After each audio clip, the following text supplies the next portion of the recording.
Hi, Ian Dainty here, and we want to carry on with our 101 questions for business growth.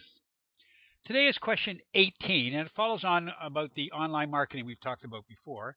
How does your website attract and convert visitors? Now, this is a question of I'm not asking you, it's a question of you should be asking how does it do this? So let's look at an example of what a bad website looks like. Now, if you went to that website, you probably don't know where to start. I certainly didn't when I saw it. And it's almost impossible to figure out. Obviously, this website sells a whole bunch of things. And you'd have to spend a whole bunch of time on it. And maybe it gets a whole bunch of visitors. I don't know. But it certainly is busy and hard to figure out. So that's what I consider a bad website design. What does a good website design look like? Well, here's one. It's a company I work with, actually, Maximize Social Media. And you notice on the different things they have a video, which is good. They have calls to action, newsletter, sign up today, get something free. And then across the bottom, they tell you what they do. And you can click on them, and it'll take you to different areas. So I like that website. I think it's really neat, and it shows you what to do. So what really does a good website look like, and why? Well, I think there are 6 factors that are important for a B2B website. One is it has to be pleasant to look at. Now, most websites are pleasant, although you'd be surprised at how many aren't. They're small, they're not very good to look at. And the second one, of course, is they're easily navigated, or the easy navigation on it. The navigation bars are either right at the top, or they're big, bold print where you can see them, like the last one. I have mine at the top because I use WordPress, and they do that automatically. So it depends on who sets it up and who doesn't. But they're the first two. Most people have that. But you can see from the first example, it wasn't very pleasant to look at, and it didn't have easy navigation. So it's important that you have that. There's the first two. Now here's the next 4 are ones that I think people fall down on a lot. The first one, you got to get found on page 1 of a Google search for your keywords.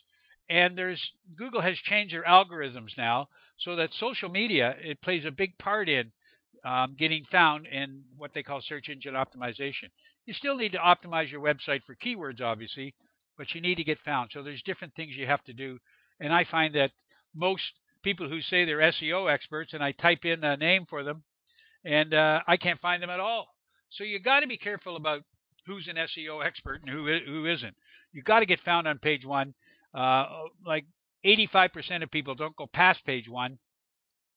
The 15 that do, if you're not on page 2 at all, you'll never get found. But you need to be on page 1, and you really need to be in the first 2 or 3, 1 to 3 positions on page 1 in order to get found for your keywords. Then you must engage your visitors for your website. And how do you do that? You do that with content. You do it with a blog usually, but your content, your features, your benefits, but also what's in it for them. The old WIFM, W-I-I-F-M. People go to a website, what's in it for me? Most websites just talk about themselves and how wonderful they are. But you've got to engage them. You've got to tell them what they can get by buying your products or engaging with your business, okay? That's key.